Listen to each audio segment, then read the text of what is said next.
साथ संगत जी, प्यार से कहना धन्यकार जी। मानव एकता दिवस, ये दिन जो बाबा गुरबचन सिंह जी महाराज की जीवन की जो भी हर पल से सिखलाई मिली, ये रूप आज अगर हम देखें तो उस जनरेशन और आज कितने दासी और दासी से यंगर जनरेशन जो फिज़िकली रूप अगर नहीं भी देख पाए तो भी ये बिल्कुल भी मन से ना सोचे कि हमने फिज़िकली नहीं देखा तो हमको कैसे पता चलेगा ये जीवन कैसा था। क्योंकि ये एक सिर्फ बात वो नहीं कि संगत में भी बाबा गुरबचन सिंह जी की जीवन से मिली शिक्षाओं को दोहराया गया या पब्लिकेशन में अन्य बुक्स में जो उनके जीवन पे आधारित एक जो मैसेज उन्होंने दिया, पर हर एक आज मिशन में जो भी बच्चा ये जो भी सिखलाइयाँ मिली, एक वही संदेश सच का, इंसानियत का, हर किसी ने जहाँ जिया वहीं एक बाबा जी के मुख से भी सिर्फ नहीं, कर्मों द्वारा भी वही संदेश उन्होंने हर पल में जिया कि कैसे मानवता को एक होना है। एक संसार में एक होने की जो बात होती है वो हम अगर पारिवारिक अपने यूनिट से भी देखें कि कुछ सदस्य ही परिवार के और आपसी मनमुटाव इतने कि एक परिवार होते हुए भी एक नहीं, तो पूरे मानव संसार के एक होना, ये जो एक कईयों को तो ये लगेगा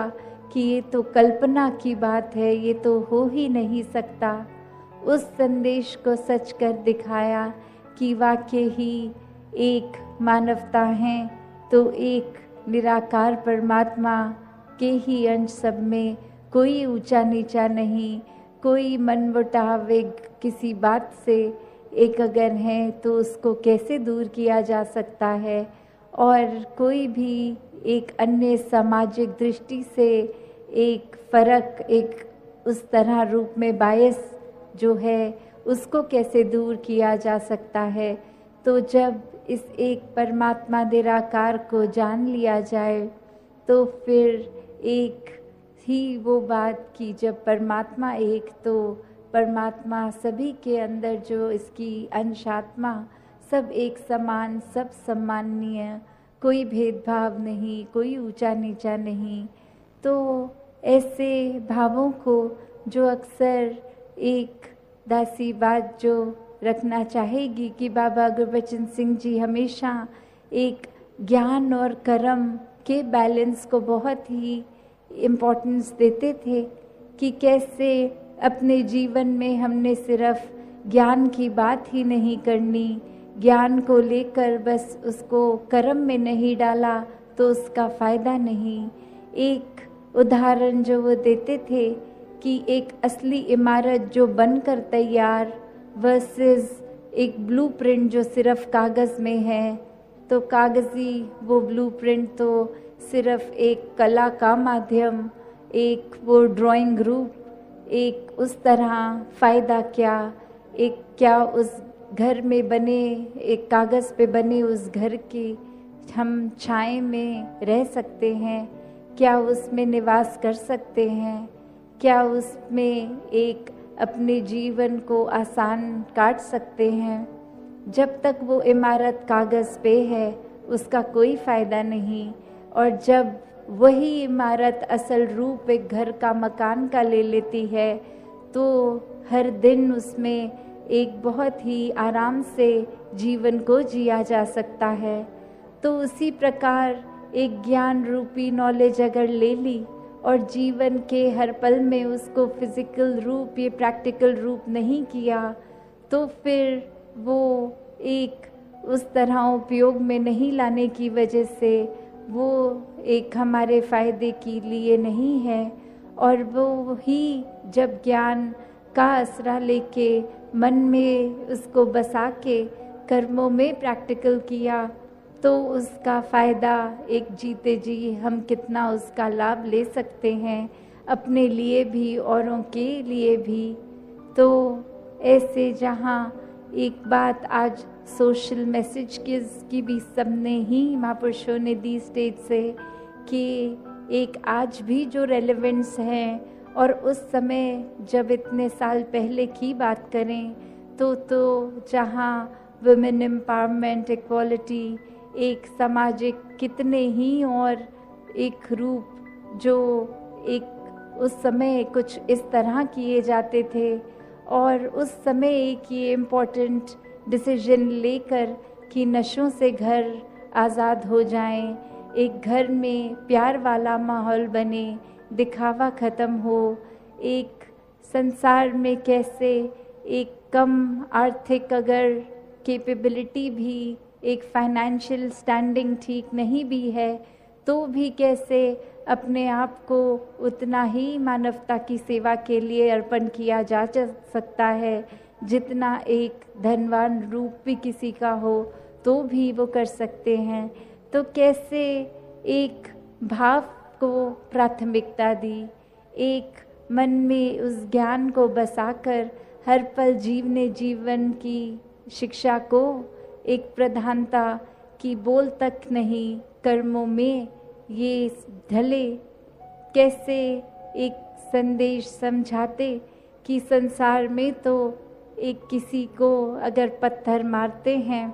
और चोट लग जाती है, पर जब अपने आप को फूल भी ज़ोर से मारेंगे तो वो भी लगेगा। तो वो जो मैसेज बाबा जी ने दिया और अब हम अगर उसको इम्प्लीमेंट करें कि जो अपनों की फूल की मारने वाली भी चोट है तो हमारे लिए तो कौन अपना कौन पराया, पूरा संसार ही अपना है। तो कैसे हमको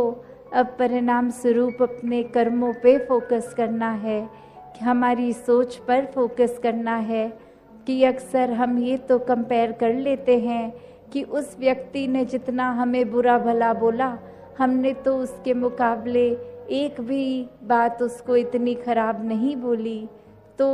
बात तो वही कि दूसरे ने अगर हमें ज़ोर से इतना मारा पत्थर तो हमने उसकी तुलना तो उसको फूल ही मारा। तो बात तो वही, मारा उसने भी, मारा हमने भी। तो एक हमें यहाँ अपने आप को इंट्रोस्पेक्ट करना है, एक अपने अंदर सोचना है कि एक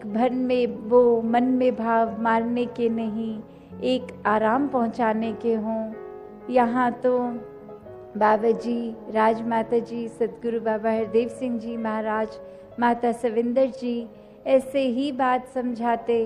कि अपने जीवन में हमें एक दूसरों की ओर नहीं, अपनी ओर देखना है, अपने कर्मों को सुधार करना है, दूसरों के ऊपर टिप्पणी नहीं, एक फोकस अपना बने कि ये जो जीवन है हमें उसको कैसे जीना है, ये स्पिरिचुअलिटी को कैसे फोकस बनाकर जिएं, और ये उतराइयाँ चढ़ाइयाँ हो भी तो कैसे ज्ञान रूपी ये जो हमें एक खजाना मिला है इसको प्रयोग करके हर स्थिति में कैसे भक्ति मेंटेन करते हुए, आनंद मेंटेन करते हुए जीवन को जी सके। तो दासी और समय नहीं लेगी। सबने आज रक्तदान भी इतना सुबह से जो कर रहे हैं और इतने घंटों से फिर कुछ उसके बाद खाया पिया भी नहीं होगा। तो बात सिर्फ वो नहीं कि जो रक्त फिजिकली दे सके, एक कुछ जीवन की एज लिमिट्स भी जो होती हैं, चाहे वो 18 साल से छोटे बच्चे या सीनियर्स की, उनको अगर मेडिकली अलाउड नहीं या फिर एक एज ब्रैकेट होने के बावजूद शरीर में कोई एनीमिक या कोई और वजह से भी हो सकता है कि मन में भाव तो पूरा ब्लड डोनेशन का, पर वो शरीर की एक पाबंदी की नहीं दे पाए, तो उसमें भी किसी ने एक बुरा नहीं महसूस करना है कि भाव सभी का योगदान का तो रहा है। एक सबब अगर ऐसा है तो उसमें दिल को छोटा नहीं करना। ये सेवाएं तो हर समय चलती जाएंगी और अपना हर दिन ही सेवाओं में, अगर एक तरह की सेवा को कोई रिस्ट्रिक्शन है जो एक हेल्थ रीज़न से नहीं कर पाए, तो अन्य दूसरी तरह कंट्रीब्यूट किया जा सकता है। तो इस तरह के भावों से हम सभी ने युक्त होकर अपने जीवन को आगे बढ़ाना है। सत्संगत जी, धन निरंकार।